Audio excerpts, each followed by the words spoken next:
자, 먼저 함께 해주실 전문가부터 소개를 해드릴 텐데요. 유엔에스 하우징의 이승훈 본부장님 나와주셨습니다. 네, 본부장님 안녕하세요. 네, 안녕하세요. 네, 인사 말씀 전해주시죠. 네, 한 주의 마지막 부동산 엑스레이에서 금요일 방송을 맡은 유엔에스 하우징의 이승훈 본부장입니다. 오늘도 유익한 정보와 좋은 투자 현장 소개해드리도록 하겠습니다. 자, 벌써 이번 한 주도 슬슬 마무리가 되어 가고 있습니다. 그러면 이 시점에서 또 부동산에 대한 또 정보를 얻고 가는 순서 먼저 시작을 해보도록 할 텐데요. 자, 본부장님 그러면 오늘은 어떤 이슈들에 대해서 브리핑 해주실까요? 네, 오늘은 한 주간 뜨거웠던 부동산 뉴스를 간단히 정리해드리도록 하겠습니다. 먼저 문재인 대통령이 신년 기자회견에서 부동산 투기를 잡고 가격 안정화시키겠다고 발언했습니다. 또 보다 강력한 대책을 끝없이 내놓겠다라고도 얘기했는데요.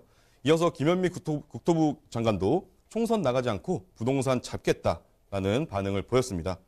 지난 노무현 정부 때 부동산 정책이 30번 나왔는데요. 그런데 역대 정권 중에서는 가장 많이 올랐던 시기로 알려져 있습니다. 이번 문재인 정권에서는 현재 18번 정책이 나왔는데 비교해보면 앞으로 12번 정도는 더 나올 가능성이 있겠습니다. 예상되는 규제로는 앞서 앵커 브리핑에서도 나왔듯이 9억 이하 시장에 대한 대출 규제와 보유세 카드 정도가 있을 것 같습니다. 규제가 나오면 조정을 받을 수는 있겠지만 올라가는 지역은 계속 올라가는데요. 우리나라의 구조적인 이유, 바로 전세를 안고 투자하기 때문에 그렇습니다. 이렇게 대출을 막는 것이 정확한 해결 방법이 될지는 조금 더 지켜봐야 하겠습니다. 다음은 부동산 이전 등기 특별법이 국회 본회의를 통과했습니다. 이게 무슨 법인가 하면 지금까지는 8.15 해방이나 6.25 전쟁을 거치면서 부동산 소유 관계에 서류가 분실되거나 이를 증언해 줄 수 있는 관계자가 사망하여 부동산에 관한 사실상의 권리와 등기부상의 권리가 일치하지 않는 경우가 많았는데요. 이제 이 법안이 통과되어 소유권 보존 등기가 되어 있지 않거나 등기부 규제가 실제 권리와 일치하지 않는 부동산은 간편한 절차로 등기를 할 수 있게 되었습니다.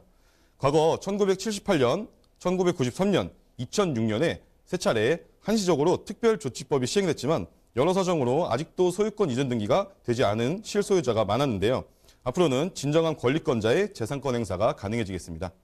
다음은 세입자 체감 주거 비용이 14년 만에 하락했습니다.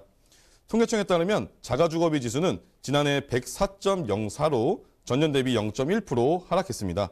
전년 대비 하락은 2005년 이후 14년 만에 처음인데요.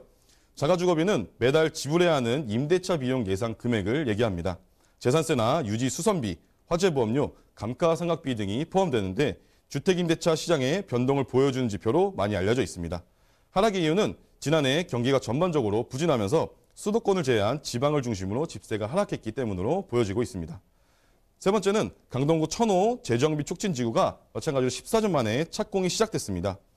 지난 10일 기공식을 개최했고 2022년 6월 준공 목표로 공사를 하고 있습니다. 지난 2006년 정비구역 지정된 이후 14년 만에 이뤄진 것인데요. 이곳에는 지하 4층에서 지상 20층에 아파트 2개 동이 들어서게 됩니다. 이제 천호 2구역을 시작으로 1구역과 3구역도 착공과 이주를 눈앞에 두고 있고 인접한 천호 4구역도 관리처분 계획 인가를 받아 이제 천호동은 명실상부한 강남 4구로서 강동구의 상업, 업무 중심지로 변화할 것입니다.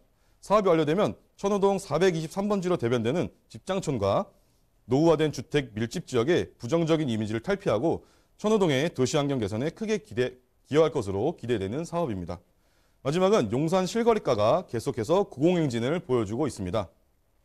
지금 현재 수많은 대책이 나와서 부동산 가격이 조정을 받고 일부는 하락을 보여주고 있는데요.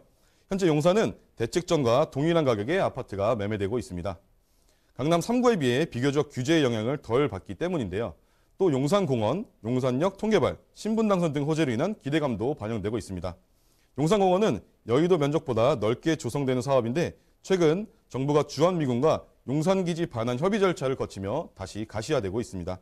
또 용산 역세권 개발은 도시재생 혁신지구로 지정되어 전자상가 인근 유수지에 공공시설과 신혼희망타운이 만들어집니다. 또 수원 광교에서 현재 강남역까지 운행하는 신분당선은 용산까지 연장될 예정으로 2025년 개통을 목표하고 있습니다. 오늘은 한 주간 뜨거웠던 부동산 뉴스 5가지를 정리해드렸습니다. 정부의 부동산에 대한 입장과 부동산 관련 법안 국회 통과 소식, 통계자료, 강동구와 용산의 개발 로지까지 만나봤는데요. 역시나 부동산은 꾸준한 관심이 필요한 분야입니다. 수시로 변화하는 정책과 실시간으로 바뀌는 시장의 흐름을 파악하고 있어야 제대로 반응할 수 있겠습니다. 그럼 규제를 이기는 호재를 찾아서 성공 투자하시길 바라며 25리핑은 이렇게 정리하도록 하겠습니다.